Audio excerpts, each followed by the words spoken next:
Baik, untuk cara pembacaannya dan cara penggunaannya kita perhatikan bahwasanya di sini dia sudah kita susun. Ada dalam deretan baris, kemudian ada deretan kolom. Kita perhatikan bahwasanya untuk baris yang pertama dan kedua, yaitu huwa, huma, hum, hiya, huma, hunna, ini digunakan untuk kelompok orang ketiga. Orang ketiga itu orang yang tidak tampak, orang yang tidak hadir di hadapan kita. Jadi untuk baris pertama dan kedua dia adalah untuk orang yang tidak hadir, orang yang gaib. Hanya saja untuk baris yang pertama dia digunakan untuk jenis laki-laki, sedangkan baris yang kedua untuk perempuan. Sedangkan untuk baris yang ketiga dan keempat, di sini anta, antuma, antum, anti, antuma, antunna, ini untuk orang kedua. Orang kedua itu orang yang kita ajak bicara, mukhatab. Orang yang ada di hadapan kita. Orang yang kita ajak bicara.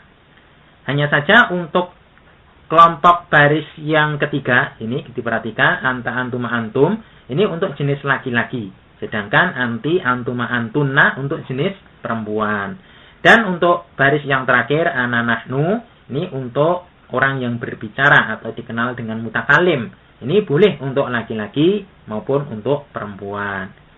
Ya, sudah dapat dipahami saya kira. Kemudian kita cara membacanya dirubah, yaitu dari kolom, yaitu huwa, hiya, anta, anti, ana. Nah itu di bagian kanan. Itu untuk tunggal, untuk kata ganti orang tunggal. Kemudian yang huma, huma, antuma, antuma. Nah ini untuk double, untuk dua orang. Kemudian yang terakhir hum, hunna, antum, kemudian antunna, kemudian nahnu. Nah di sini untuk jamak. Jamak itu lebih dari dua orang. Hanya saja yang nahnu dia boleh untuk double. Karena dua orang itu sudah dianggap jamak untuk kelompok mutakalim, untuk kelompok orang yang berbicara. Baik, misalnya kita akan coba latihan membaca tabel. Di sini kita perhatikan, misalnya huwa. Huwa di sini dia terletak di baris yang pertama, berarti untuk orang ketiga. Orang ketiga kan dia, ya, dia. Kemudian dia untuk laki-laki, kita perhatikan. Dan jumlahnya dari kolomnya kita lihat untuk tunggal, untuk satu orang. Maka cara pengertiannya ya dia seorang laki-laki. Dia karena memang orang ketiga, nggak tampak. Kemudian kalau kolomnya dia kan satu orang, berarti seorang laki-laki. Kemudian misalnya huma. Di sini diperhatikan huma. Huma ternyata ada dua, di baris pertama dan kedua juga ada. Berarti di sini untuk laki-laki boleh, untuk perempuan juga boleh. Hanya saja dia untuk orang ketiga. Orang ketiga mereka kan orang ketiga, nggak hadir di hadapan kita. Dan dia kita lihat dia di kolom yang kedua, double, untuk double ya. Berarti pengertiannya mereka dua orang laki-laki atau perempuan. Baik, misalnya hum. Kita perhatikan di sini hum, ya. Sekali lagi dia juga di baris yang pertama untuk orang ketiga dan dia untuk laki-laki. Dan dia dari sisi jumlah bilangan orangnya dia jamak ya. Kita perhatikan di kolom yang ketiga ya. Maka cara pengertiannya ya mereka para lelaki. Baik, kemudian ada pula contoh yang lain, misalnya anta. Ini berarti kamu seorang laki-laki.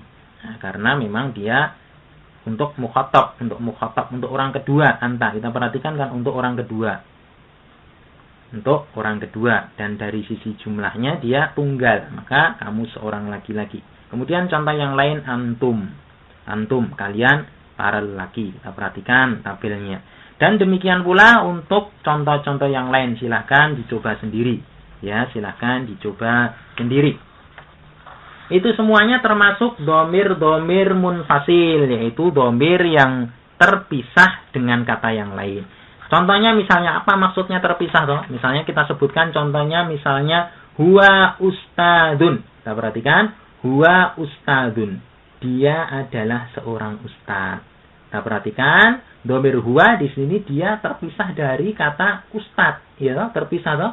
Huwa sama ustad dia terpisah. Maka huwa dia termasuk kelompok domir munfasil. Tadi cara pembacanya kan kita sudah belajar. Kemudian ana muslimun, aku adalah seorang muslim. Di sini kita perhatikan, ana dia termasuk domir. Domir untuk apa? Mutakallim, ya, mutakallim, orang yang berbicara. Jumlah orangnya berapa? 1, ya, 1.